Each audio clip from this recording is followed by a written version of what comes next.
വിദേശത്ത് പോയി പഠിക്കാനും ജോലി ചെയ്യാനും നിൽക്കുന്ന നിങ്ങളുടെ കൂട്ടുകാരെ പെട്ടെന്ന് തന്നെ ടാഗ് ചെയ്തു. ആയിരക്കണക്കിന് ആൾക്കാരാണ് പെട്ടുപോയത്. ഇനി ഈ കാര്യങ്ങൾ ശ്രദ്ധിച്ചില്ലെങ്കിൽ നിങ്ങൾക്ക് പണി കിട്ടും. എന്താന്ന് നോക്കാം. വീഡിയോയിലേക്ക് കിടക്കുന്ന മുന്നേ പേജ് ആദ്യമായിട്ട് കാണുന്നതാണെങ്കിൽ ഫോളോ ചെയ്ത് കഴിഞ്ഞാൽ ഇങ്ങനത്തെ ക്രിട്ടിക്കൽ ക്രൂഷ്യൽ കണ്ടന്റ്സ് നിങ്ങൾ കണ്ടുകൊണ്ടേയിരിക്കാം.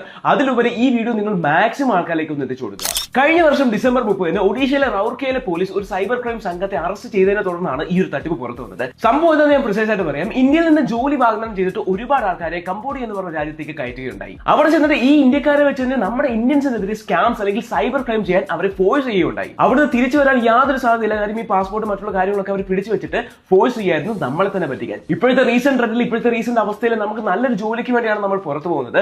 ഈ സിറ്റുവേഷൻ മുതലാക്കിയാണ് ഇങ്ങനെയുള്ള ക്രൈംസ് നടക്കുന്നത്. Ministry of external affairs strict ആയിട്ടുള്ള അഡ്വൈസ് തന്നിരിക്കുകയാണ് യഥാർത്ഥ ഓതറൈസ്ഡ് ഏജൻസ് വഴി മാത്രമേ നമ്മൾ പുറത്തേക്ക് അല്ലെങ്കിൽ വിദേശത്തേക്ക് പോകാവൂ എന്ന്. ഇത് വലിയൊരു സീരിയസ് ഇഷ്യൂ ആണ്. നമ്മുടെ അവസ്ഥ ഇതേപോലെ മുതലാക്കുന്ന ഒരുപാട് ഫേക്ക് ആയിട്ടുള്ള ഏജൻസ്മാരും അല്ലെങ്കിൽ കമ്പനീസ് അല്ലെങ്കിൽ ഇങ്ങനത്തെ ആൾക്കാർ കാണും. അതിൽ നിങ്ങൾ പോകരുത്. ഇനി നിങ്ങൾ ഇതേപോലെ എന്തെങ്കിലും ഫേസ് ചെയ്യുകയാണെങ്കിൽ